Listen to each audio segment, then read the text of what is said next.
Hey guys, Josh here, and recently a new trailer was revealed for Story of Seasons A Wonderful Life, so I wanted to make this quick video to go over everything new or interesting that I noticed in the trailer, as well as some new details that were added to the official Japanese website. First, there's actually two new trailers, an English and a Japanese one, and while they are pretty similar for the most part, some of the footage is different, and I will put both links in the description if you're interested in watching them. One of the first things that was shown in these trailers is the character creation, which is one of the new features of this remake. We'll get to pick the character's name, gender, so we can choose between male, female, or non-binary, and there are also 4 different face types, 15 hairstyles, 4 skin colors, as well as some hair colors. There will be 2 outfits to choose from at first, and it looks like the outfit will also determine the body type of the character. We know that at least for the Japanese versions, different outfits will be available depending on where you buy the game, but I think we can probably expect some DLC or maybe a way to get more outfits in-game. Another thing we get to see is the excavation site, or the ancient ruins as they now seem to be called. If you've never played the original game, you could go there and dig up some artifacts, which you could then sell to make some money. You could also find some tablets, which would increase the size of the dig site in the following chapters. Many of us were wondering if it was going to be working any differently in the remake, but from the bit we can see, it looks like the layout of the site and the mechanics will be mostly the same.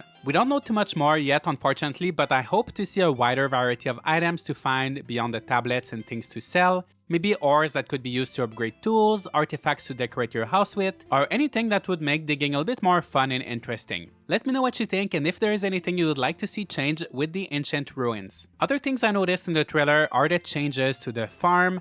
At first, from the announcement, trailer, and screenshots from the official site, we saw a little setup with a cabinet and what is maybe a fridge, and beside the barn, a similar setup with what looks like a shipping bin. In the original game, there was a building with a fridge, shipping box for dairy, and a book to place orders from Takakura, and beside the barn was a shed with a cabinet, some shelves for your tools, and later on, the seed maker. So originally, I thought that everything that was in these buildings would now just be outside instead, but in the new trailer, we can see that while there is no building at first, there will be one eventually, and everything that is outside will remain outside. So I'm wondering what could be in this building. I thought maybe the seed maker, but in the first trailer we did see something that looked like the seed maker, and it was near the biggest field at the back of the farm.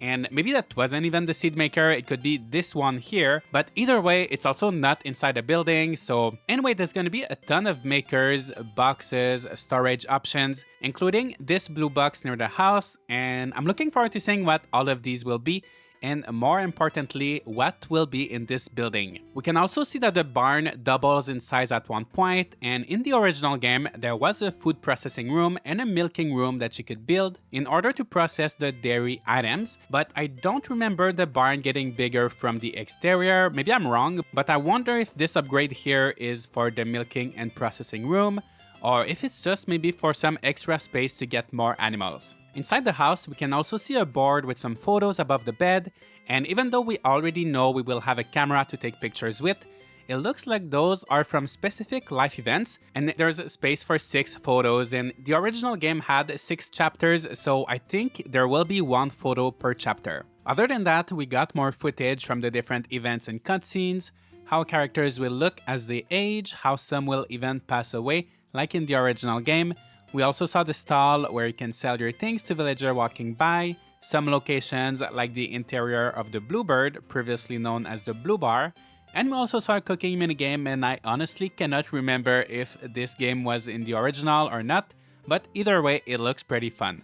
Speaking of cooking, this system seems to have gotten a bit of an improvement. In the original game, there was about 90 recipes and they were divided into 5 categories: soup, salads, hors d'oeuvre, entrée, and dessert. The problem was, however, that recipes were not clearly indicated in-game, and you had to pretty much guess by using different ingredients. This was fun, but it also made it really hard to cook a variety of dishes. According to the official Japanese website now, there will be 121 recipes, which is a bit more than in the original game, but this time there will be an actual list of recipes to pick from, making cooking a bit easier. I wonder if you'll first need to discover the recipes on your own, learn them from villagers, or buy them, but I am looking forward to that new cooking system. A few other things were added to the website, such as new information about the request system. From time to time, villagers will post requests for certain items. For example, here Chris is looking for an egg soup. The player has 9 days left to fulfill the request and will get 5 potato seeds as a reward. I think this is an interesting mechanic as it will require the players to get different items by cooking, fishing, and doing different activities that maybe they wouldn't normally do. We also got a confirmation that Van will be stopping in Forgotten Valley twice a month,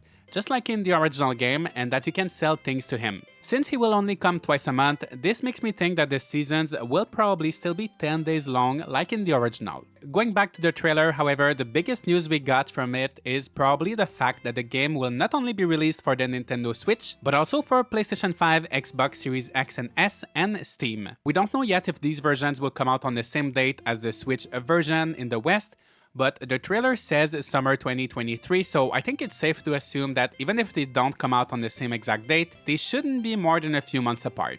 The Japanese trailer, on the other hand, only mentions the Switch version, which is still scheduled for release on January 26, 2023. And I think that's pretty much it. Did you notice anything special in the latest trailers? What are you the most excited for? For me, I'm really excited about the character customization.